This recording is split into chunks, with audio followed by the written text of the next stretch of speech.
E o interrogatório dos réus na ação penal a que responde o ex-presidente Jair Bolsonaro? Foi legal? Foi mal feito? Ocorreram problemas? Vamos analisar. Saudações a todos. Nós estamos aqui para tratar de um assunto que tem sido recorrente nas perguntas que nos são enviadas, que é a questão do procedimento adotado para o interrogatório dos acusados na ação penal a que responde o ex-presidente Jair Bolsonaro. E digo a você, se você quer uma análise fora da perspectiva político-partidária, vamos conversar. Vejam, meus amigos, nós temos visto aí muita gente falar sobre o que aconteceu ali, e a primeira observação é sobre os acusados terem prestado depoimento todos juntos, terem sido interrogados juntos, quando o artigo 191 do Código de Processo Penal nos diz que, havendo mais de um réu, eles serão interrogados separadamente. Será então que o Supremo Tribunal Federal, na pessoa do relator, errou ao conduzir a audiência daquela forma? Me parece que temos ali um sopro de esperança quando vemos aquilo. Por quê? Porque, de fato, o artigo 191 do Código de Processo Penal parece impor que os réus sejam ouvidos separadamente. Mas não me parece que essa seja a melhor leitura, nem a leitura pelo viés constitucional. Muito embora seja uma redação do ano de 2003, portanto, bastante superveniente à Constituição, a determinação que parece trazida no artigo 191, de que um réu não presencie o interrogatório de outro, não está de acordo com a Constituição. É o que pensa também a moderna doutrina que eu cito aqui, Nestor Távora. O interrogatório é meio de defesa e meio de prova. Se é meio de defesa, o réu tem sim o direito de saber tudo o que pesa ou vem a pesar contra ele na ação penal, inclusive o depoimento de um corréu. Muito ao contrário, meus amigos, o que as defesas têm tentado, no STJ principalmente, é o reconhecimento da nulidade quando os réus não são ouvidos em conjunto. Em conjunto, mas cada um ao seu tempo. É interesse da defesa ouvir que o acusado ouça os interrogatórios dos demais. O STJ, até o momento, não tem um posicionamento firme sobre isso, mas até hoje o que ele tem dito é que não há nulidade na oitiva sem a presença de corréu. E aí eu vejo pelas redes sociais muita gente dizendo: olha, aquilo ali prejudicou os réus. Não prejudicou nada. Imaginem vocês, defensores, presenciando o interrogatório de um corréu e, de repente, você, como advogado, lhe surge uma dúvida que poderia ser dirimida com a conversa com o seu cliente. Você pode ter a ideia de uma nova pergunta, que o advogado tem o direito de inquirir o corréu, de acordo com o que o seu cliente lhe disser. E manter o cliente longe da oitiva do corréu prejudica a defesa.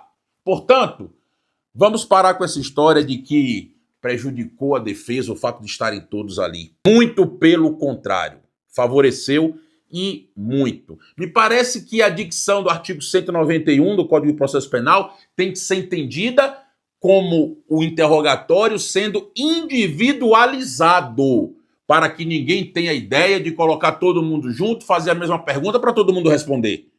Não, coloca um acusado de cada vez, um ato individual para cada um. Aí sim, separadamente neste sentido. Outra questão que nos perguntaram muito foi sobre a relação cliente-advogado, porque um dos réus ali teve uma atitude que pareceu a muitos arrogante em relação ao seu advogado. E digo a vocês de logo, não estou aqui para comentar a conduta de nenhum colega. Primeiro, porque isso seria antiético. Segundo, porque ele sabe o que ele vivencia no processo. Nós estamos aqui de fora, nós temos uma vaga ideia. Quem já sentou naquela cadeira sabe o que eu estou dizendo. Sabe que o advogado ali está numa situação que ele tem que tomar decisões. E como eu disse, não vou valorar a decisão de colega algum. Mas posso lhes dizer que a relação cliente-advogado, ela por vezes é tensa. Alguns clientes não entendem verdadeiramente o papel do advogado. Então, chegam numa situação daquela. E teve uma colocação que foi feita pelo réu que é a seguinte: olha, você está me fazendo uma pergunta que nós não combinamos. Para muita gente pareceu um escândalo. Ora, o réu combina a pergunta com o advogado? Sim, combina. E tem que combinar. Nenhum advogado que tenha juízo vai achar que vai conseguir colocar o seu cliente para contar uma história diferente da que está nos autos. Não vai. O cliente não é ator muitas vezes, na maioria das vezes. Ele não vai conseguir criar uma versão fantasiosa para fazer do seu cliente um boneco de ventríloco.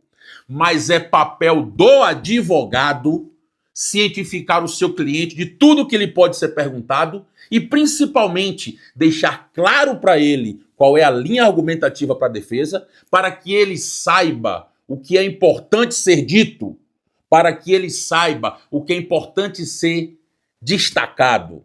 Por isso que muitas vezes vocês veem um advogado perguntando novamente ao acusado, ao seu cliente, uma coisa que já havia sido perguntada pelo juiz.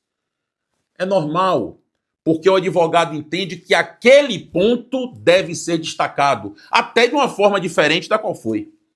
Então ele submete o seu cliente à pergunta novamente. Então quando o cliente diz, olha, você não combinou essa pergunta comigo, mas tudo bem. Normal também. Ele tem uma série de esclarecimentos que ele vai demandar, que o cliente sabe, mas pode ser que naquela hora surja um questionamento diferente. E o bom advogado tem que estar preparado para isso. Então, aquele cliente talvez não tenha entendido bem o papel do seu advogado. Outra questão que deve ser esclarecida para muita gente que não está familiarizada com aquele ato é a seguinte: o relator, ele é apenas um dos 5 julgadores que vão analisar aquele caso ao fim. Ele é um voto. Ele pode ser vencido. E vimos que naquele ato estava presente o ministro Luiz Fux. Temos que louvar a atitude do ministro Luiz Fux, porque ele vai julgar a vida daquelas pessoas. Ele estava ali para fazer as perguntas. Seria salutar que os outros julgadores também estivessem, mas não podemos lhes obrigar a isso. Agora, algo tem que ser discutido. O Supremo Tribunal Federal faz questão de destacar que esse é só mais um processo. É um processo como qualquer outro. Ora, num processo como qualquer outro, outro julgador vai estar presente? Gostaria que estivesse, mas vai estar? Um processo como qualquer outro, os 5 julgadores vão estar presentes na oitiva de testemunhas, como já ocorreu? Gostaria muito que assim fosse. E não sendo, a parte de um processo, digamos assim, menos midiático, vai ter o direito de requerer que os outros julgadores estejam presentes? Ora, por que naquele processo que o tribunal disse ser comum estava mais do que o relator e no meu não temos os demais julgadores?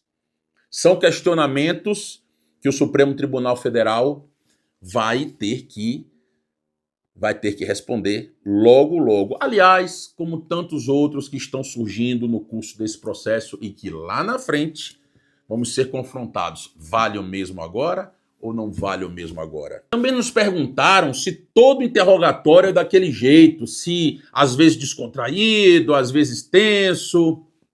Diria a vocês que ali deu para se reproduzir normalmente o que acontece, não em todo interrogatório, é claro, mas episódios como aqueles que vocês viram são comuns. Muita gente questionou o posicionamento de um advogado que pediu ao relator para que no dia seguinte a sessão começasse um pouco mais tarde.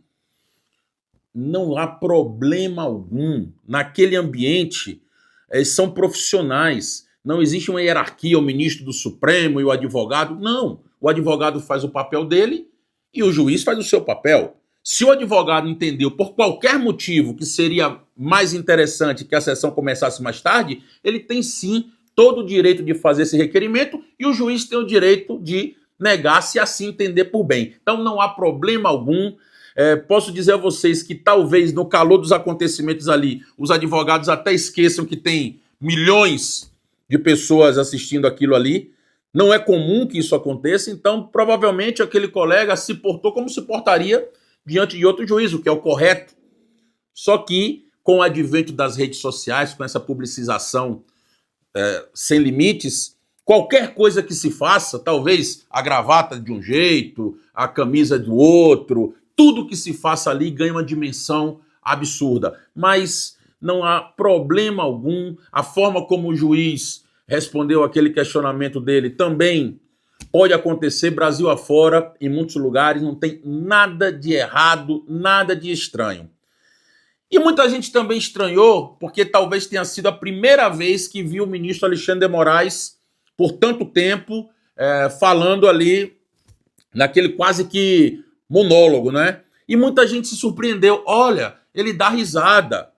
Meus amigos, o ministro Alexandre de Moraes é um ser humano como qualquer outro. Você pode concordar com o que ele diz, você pode discordar do que ele diz, mas no trato pessoal, a questão é muito diferente do que costuma a imprensa levar até você quando ele prolata uma decisão. Muita gente estranhou que ele disse frente a frente ao acusado, sim, eu sei, fui eu que decretei a sua prisão, de uma forma muito tranquila.